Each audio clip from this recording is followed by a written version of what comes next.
Merci beaucoup, Sclérigène. Alors, pour la dernière présentation de cette séquence, nous avons le plaisir d'accueillir, qui va intervenir en visio, c'est Madame Karine Janson, qui, du coup, est parmi nous malgré l'heure très matinale qu'il fait actuellement aux Antilles et qui, du coup, représente l'action de l'État en mer. Merci beaucoup. Je ne sais pas si vous m'entendez. Très bien. Donc, merci beaucoup. Oui.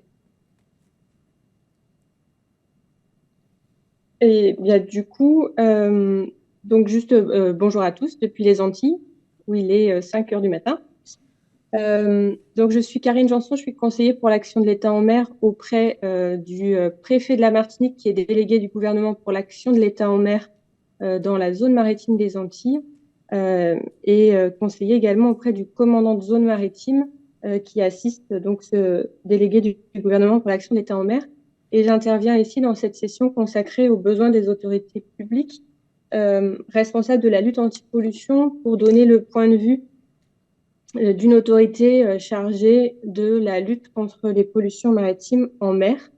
Et donc, j'articulerai mon propos en 3 parties. Une première rapide pour rappeler le contexte, l'organisation de la lutte anti-pollution en mer pour permettre de bien comprendre les besoins qui en découlent en termes de formation, que je présenterai dans un deuxième temps. Et pour en arriver à la fin à ce que moi, à mon niveau, et c'est ouvert au débat, j'identifie comme enjeu dans cette formation en termes de pôle mar-mer. Donc, sur la diapo suivante, on voit, donc c'est juste un rappel donc, de ce contexte. On a en France un texte qui est un arrêté du Premier ministre de 2007 qui fixe les 45 missions de l'État en mer, donc les 45 missions qui sont confiées à l'État en mer.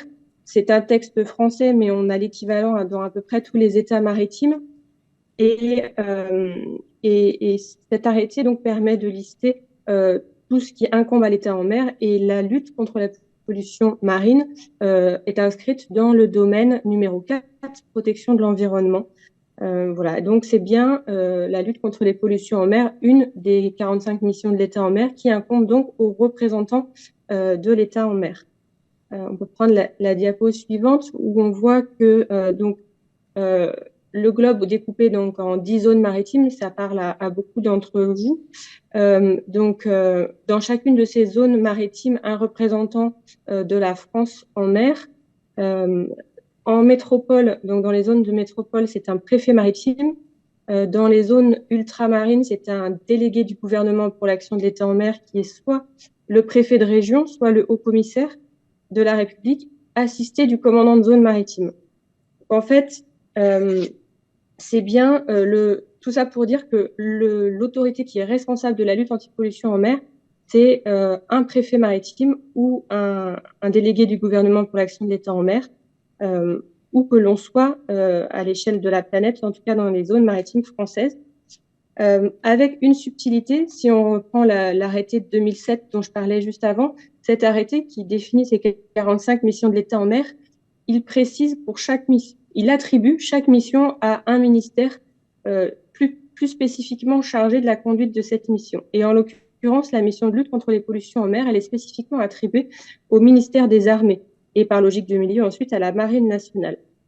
Et donc, ce sont les commandants de zone maritime qui sont spécifiquement chargés de la lutte contre les pollutions. Donc, on a bien cette double responsabilité d'une organisation générale de la lutte anti-pollution qui incombe au préfet maritime ou au DDG AEM Outre-mer, et plus spécifiquement une mise en œuvre, une organisation, une préparation de la lutte contre les pollutions qui incombe à la Marine nationale.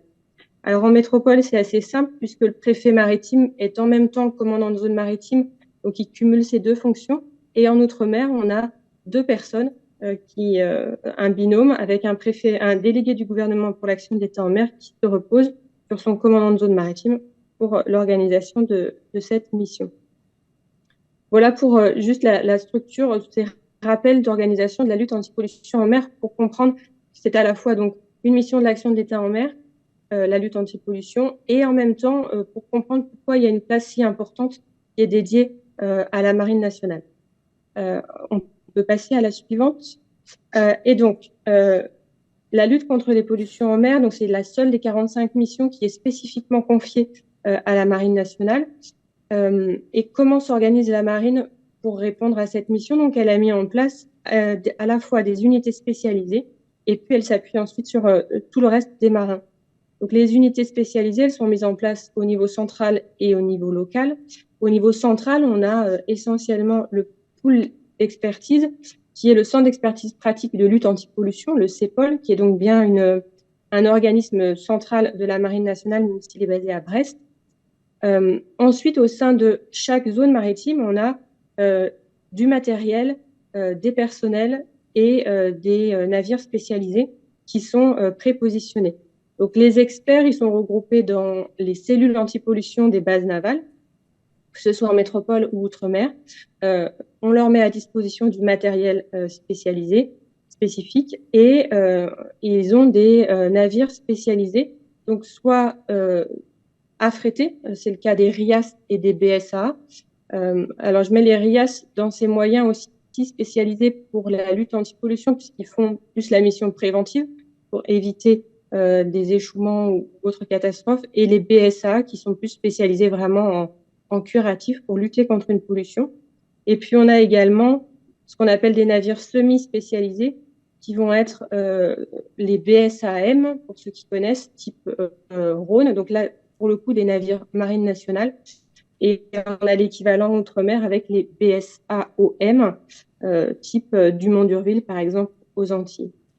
Voilà, donc tout ce personnel et ce matériel spécialisé constitue un peu la colonne vertébrale du dispositif Polmar-Mer pour la marine, tout en sachant que ça ne suffit pas. Et donc, ces personnels et ces unités spécialisées sont complétés par l'ensemble des autres marins de la Marine nationale qui participent au dispositif.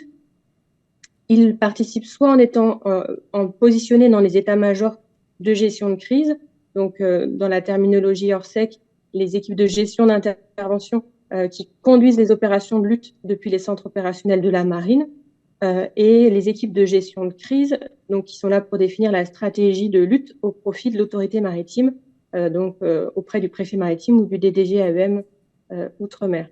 Et donc, et on a également tous les marins, tous les bâtiments, tous les aéronefs de la Marine nationale qui peuvent concourir à cette mission, ainsi que, pour aller encore plus loin, tous les agents ou moyens aéromaritimes de l'État, puisque au sein des équipes de gestion de crise, notamment auprès des autorités maritimes, on retrouve pas uniquement des marins, mais aussi des agents des autres administrations et autres services de l'État, et puis tous les aéronefs ou navires des autres administrations peuvent également concourir à cette mission de lutte anti-pollution. On peut passer à la slide suivante. Et du coup, j'en arrive au cœur du sujet qui est la formation. Donc, comment on s'organise pour assurer la formation de ce personnel, qu'il soit spécialisé ou non spécialisé. Donc, on a tout d'abord un gros travail qui est fait par la Marine et plus particulièrement par le CEPOL en tant qu'expert donc, de cette mission anti-pol au sein de la Marine nationale, qui est d'identifier, de définir des standards de formation pour l'ensemble du personnel. Donc, pour les unités spécialisées, il s'agit de définir les niveaux opérationnels des objectifs de qualification et de fixer un planning de vérification, de validation de ces objectifs de qualification. Ça, c'est pour les unités spécialisées dont on parlait précédemment, les BSA, les cellules anti-pollution, etc. Et après, pour l'ensemble des marins, c'est un travail de fourmi qui est fait au moins une fois par an, mais également au fil de l'eau, pour identifier dans chaque unité, dans chaque zone maritime, l'ensemble des personnes qui sont potentiellement amenées à concourir à cette mission de lutte anti-pollution et qui doivent donc bénéficier de prérequis de formation dans ce domaine.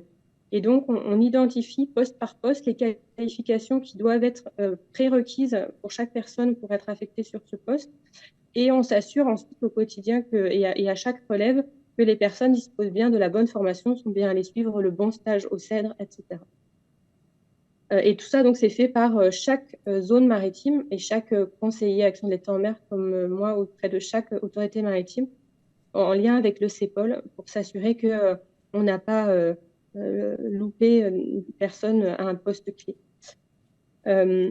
Donc, une fois qu'on a défini ces standards de formation, que ce soit pour les unités spécialisées ou les autres, le CEPOL organise en interne Marine nationale une partie de la formation, notamment pour les unités embarquées ou pour le personnel des cellules anti-pollution, tout ce qu'on appelle au sein de la marine des stages de base, qui permet de former les marins à l'utilisation des matériels qui sont détenus en propre par la marine sur les bâtiments spécialisés de la marine. Donc tout ça, ce sont des formations internes, pilotées et dispensées par le CEPOL. Et ensuite, on a tout un tas d'autres formations qui gravitent autour et qui sont dispensées par le CEDRE au profit donc, de la marine et en lien avec le CEPOL et qui permettent de compléter ces formations qui s'adressent là plus aux personnes qui sont affectées dans les états-majors que j'évoquais juste avant, donc les équipes de gestion d'intervention ou les équipes de gestion de crise.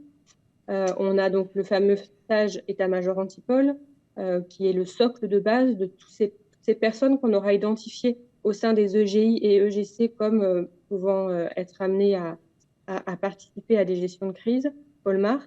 On a également le stage navire marchand, le stage pollution chimique. Voilà, pour ces stages de formation des personnes affectées en état-major. Et puis, on a une partie aussi, même si elle est un peu plus annexe, mais elle est liée, de formation à l'observation aérienne des pollutions qui s'adresse plus particulièrement aux aéronefs. Voilà, donc on a défini les standards de formation, on met en place des formations qui sont soit dispensées en interne marine, soit réalisées par le CEDRE. Et ensuite, on met en application ces formations à l'occasion d'exercices réguliers. Donc, les objectifs en termes d'exercices réguliers, donc Sclérigène en parlait un peu pour la partie Polmar-Terre. On a la même chose pour la partie Polmar-Mer. On a une instruction qui date un peu, instruction de 2009 du Premier ministre qui fixe certains principes en termes d'exercice et notamment le fait que par zone maritime, on doit organiser un exercice de niveau 3, donc de niveau supérieur, Polmar par an et par zone maritime, en lien avec au moins un département. Et donc, ces exercices qui permettent d'évaluer l'efficacité du dispositif, d'entraîner le personnel et d'être en mesure de tester et de mesurer l'efficacité du matériel qui est mis à disposition. Donc, ces exercices, ils font bien partie de la formation puisqu'ils permettent de mettre en application ce qui a été dispensé au cours des formations. Et puis, on a tout un tas d'exercices de niveau intermédiaire ou basique, de niveau 1 ou 2, qui sont organisés en complément. Et à chacun de ces exercices, donc, participent, alors pas systématiquement, mais pour une grande partie, des experts du CEPOL et quand on le peut, en tout cas aux Antilles, ici, on l'a très régulièrement aussi du CEDRE. Et ça nous permet justement d'associer les personnes qui sont en charge de la formation à ces exercices. Ça leur permet de voir et d'identifier les carences éventuelles dans la formation, les éventuels besoins complémentaires qu'on pourrait avoir. Et donc, ça nous permet d'alimenter la boucle vertueuse du retour d'expérience qui vient faire évoluer les besoins en termes de formation pour que, in fine, on réponde au mieux aux besoins des autorités maritimes en charge de la lutte anti-pollution. Voilà pour cette partie formation. Et donc, j'en arrive à la dernière partie, si on passe à la diapo suivante, qui a plus trait aux enjeux identifiés, en tout cas à mon niveau, en termes de formation Polmar-Mer. J'identifie 3 grandes catégories d'enjeux. Pardon. Des enjeux que j'ai appelés ici politiques, mais qu'on peut appeler aussi décisionnels, des enjeux organisationnels et des enjeux en termes de cohérence d'ensemble. Alors, les enjeux politiques, c'est quoi? C'est d'abord le fait, et ça a été évoqué en introduction de cette journée, le fait que l'occurrence du risque en termes de grandes catastrophes maritimes diminue. Le spectre des grandes catastrophes type Erika recule chaque année un peu plus. Donc, et nos autorités surtout ont une plus faible perception de ce risque. Pendant le même temps, on a, et c'est la deuxième photo qui est présente sur cette diapo, une présence d'autres risques majeurs qui tendent à prendre le devant de la scène dans la tête de nos autorités maritimes. J'ai pris l'exemple ici de notre zone maritime aux Antilles, où on a une prévalence du risque lié au trafic de stupéfiants qui est très élevée et qui fait que quand on doit avoir des arbitrages en termes de moyens ou d'entraînement, on peut avoir des autorités qui prennent des décisions qui ne sont pas forcément celles qu'on aurait privilégiées. Avec l'éloignement donc de l'occurrence des catastrophes maritimes, on a, si ce n'est une méconnaissance des conséquences, une sous-estimation des conséquences de telles catastrophes, quand bien même l'impact potentiel reste très élevé, que ce soit en termes environnemental, bien sûr, mais aussi économique, médiatique, sanitaire, etc. Et donc, à mon sens, le premier enjeu dans notre formation Pôle Mar-Mer, il est bien de maintenir une implication maximale des autorités maritimes, quand bien même elles pourraient avoir tendance à oublier l'importance de se préparer à la lutte contre des catastrophes de cette ampleur. On a depuis au moins 2 ans beaucoup d'études, notamment de l'ENSA, qui soulignent que certes, les événements maritimes de ce type sont de moins en moins fréquents, mais les conséquences sont de plus en plus importantes. Donc, on a vraiment une nécessité absolue d'avoir du personnel formé, entraîné, du matériel adapté et performant, et d'avoir autour de tout ça une organisation de gestion de crise qui est adaptée avec des personnels qui connaissent et qui maîtrisent les enjeux et les procédures Pôle Mar-Mer. Donc voilà pour ce premier enjeu que j'ai appelé politique. Le deuxième, organisationnel, il a trait en fait à tout ce qui est ressources humaines. Il est de dire déjà que, donc, ce que j'expliquais tout à l'heure, la marine s'est organisée avec une colonne vertébrale d'experts de la lutte contre les pollutions en mer et qui agrège tout un tas d'autres marins. Mais ces experts, ils sont assez limités. Et donc, dès qu'on manque d'un de ces personnels, et notamment outre-mer, on déséquilibre un peu toute l'organisation. C'est d'autant plus vrai en outre-mer que les réserves de personnel généralistes qu'on peut avoir plus facilement à disposition en métropole sont pas du tout ou très peu présents outre-mer. On rajoute à ça des enjeux liés aux élongations entre les différentes zones maritimes. Alors à Brest, tout va bien, on concentre tous les experts autour de la préfecture maritime, mais dès lors qu'on s'éloigne et qu'on part dans les 2 autres zones maritimes de métropole et encore pire, outre-mer, on doit nécessairement dans notre réflexion prendre en compte ces élongations pour ce qui est de l'acheminement des renforts RH, des experts, du matériel, etc. Et quand bien même, paradoxalement, on a justement moins de monde à disposition dans ces zones maritimes. Et puis, le dernier facteur de cette équation RH, c'est le facteur lié au rythme élevé des mutations qu'on connaît bien dans les armées. On a des mutations, donc des affectations qui durent 3 ans de manière standard en métropole et 2 ans en outre-mer. Et donc, plus on multiplie les mutations, plus on multiplie le besoin de formation, puisqu'à chaque relève, il faut former de nouvelles personnes. On multiplie le travail dont je parlais tout à l'heure d'identification de chaque poste.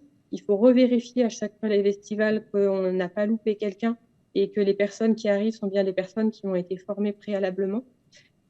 Et ça fait peser une exigence particulière de résultats sur les exercices hors sec maritimes annuels, puisque il ne s'agit pas à chaque exercice de vérifier que chacun se souvient bien des procédures, mais il s'agit plutôt de reformer tous les nouveaux arrivants à chaque exercice.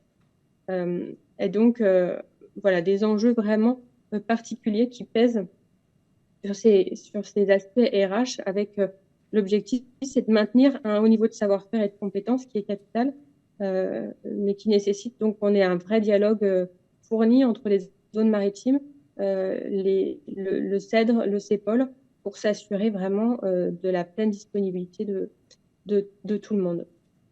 Et puis j'en arrive au dernier enjeu, qui est un enjeu plus lié à la cohérence d'ensemble de notre dispositif.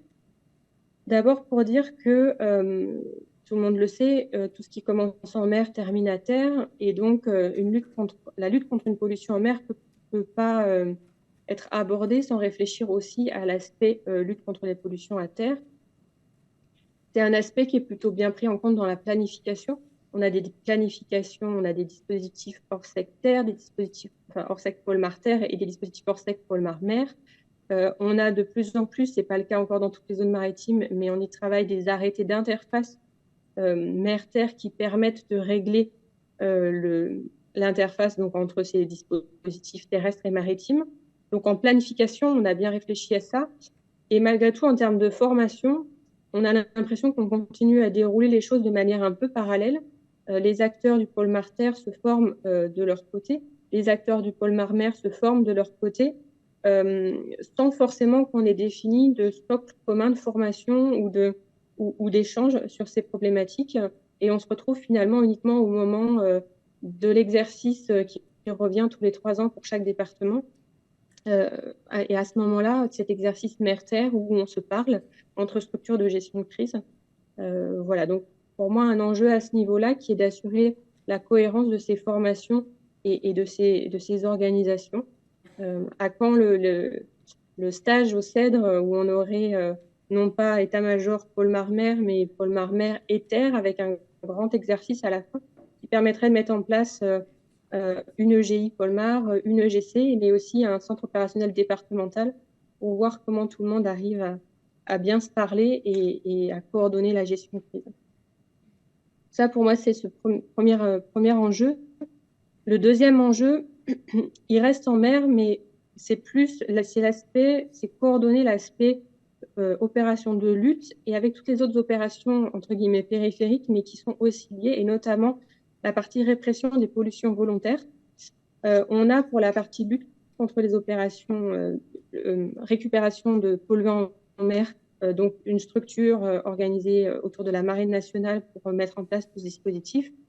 En revanche, pour tout ce qui est répressif, on a une multitude d'agents qui interviennent. On a des agents qui constatent des pollutions qui sont des aéronefs de la gendarmerie, de la douane. On a des services à terre qui sont les DML ou les DM et les CROSS qui coordonnent les actions en la matière. On a des magistrats spécialisés dans les JULIS, les juridictions uniques littorales spécialisées, qui traitent de ces affaires. Et pour autant, des acteurs qui ne sont pas nécessairement formés tous ensemble selon les mêmes standards de formation. Des acteurs qui sont parfois même pas formés du tout. Moi, j'ai déjà vu, notamment ici aux Antilles, des magistrats, des juristes nous dire « mais nous, on n'a jamais eu de formation en la matière ». Des pilotes d'aéronefs de la douane ou de la gendarmerie qui nous disent qu'ils n'ont jamais été formés à l'observation aérienne des pollutions. Donc, quand bien même on sait que ces formations, elles existent et elles sont proposées par le CEDRE et des places sont ouvertes aux agents des différents services de l'État, on n'a pas une autorité unique chapeau qui définit les standards de formation pour chacun, qui vérifie qu'on met bien en poste à chaque endroit quelqu'un qui a bien eu la formation et puis qui assurerait, prendrait en charge financièrement ces formations. Donc voilà pour ce deuxième aspect, cohérence d'ensemble de tout ce dispositif, plus le volet interministériel de ces opérations.